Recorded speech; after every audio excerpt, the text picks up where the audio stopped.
Good morning, YouTube. All right, let me show you how to put together an absolutely delicious dinner in no time at all. You have like, what, 1, 2, 3, 4, maybe 6 ingredients, and you're gonna have something that is amazing. We're doing a cherry tomato and basil pasta, and it is fabulous. All right, let's cook, y'all. We got a family to feed.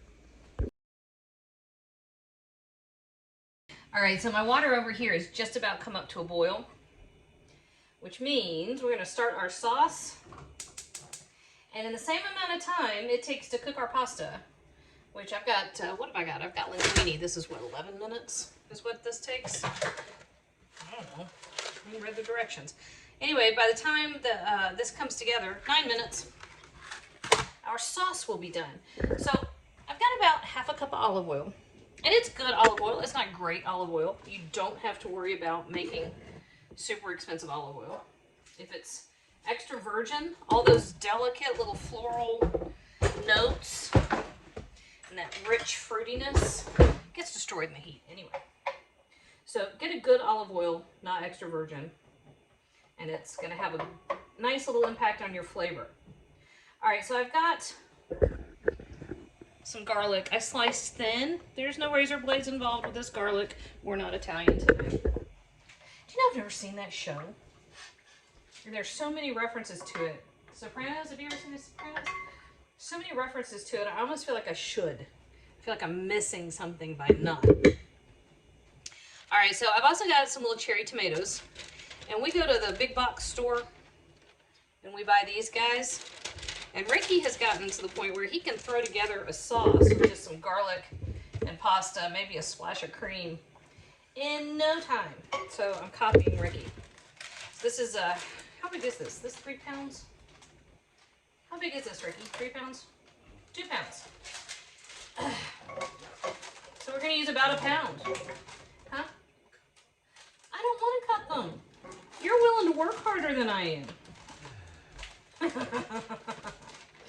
I have a mixed group because I combined 2 different packages. So approximately 1 pound of cherry tomatoes.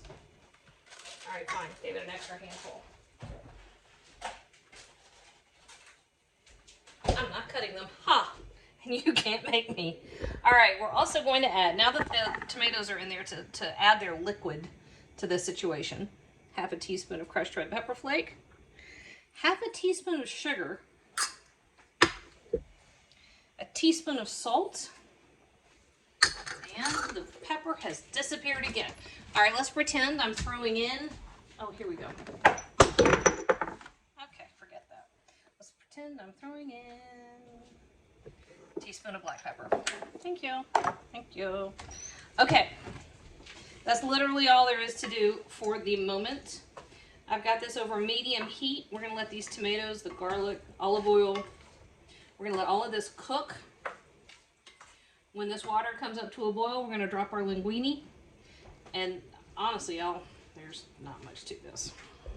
Okay, so Ricky and I are about to do a thing that is, okay. We like the pasta water in our sauce, a little bit of it. A lot of recipes will say to save a portion of your pasta water, which we've done. We've got a cup of it sitting over here, but he's actually pretty much just going straight out of the pot and into the sauce. So it does its own thing. And give it a minute or so to finish cooking. And the last little deal we're gonna do, I have a giant double handful. Keep stirring. Okay, you stir. I have a giant double handful of fresh basil. Ricky and I bought a fresh basil plant at the beginning of the summer. And now that the fall has hit, for some reason, it's gone insane. And we had lots of basil to use up, hence this recipe. Okay. Here, take it. All right. Nice. So this is all there is to it. This is essentially done, and I'm throwing basil all over the stovetop. This is ready. I'm turning the heat off. And the only thing I'm going to do at this point is dish it up and serve it with a little cheese. So give me just a second.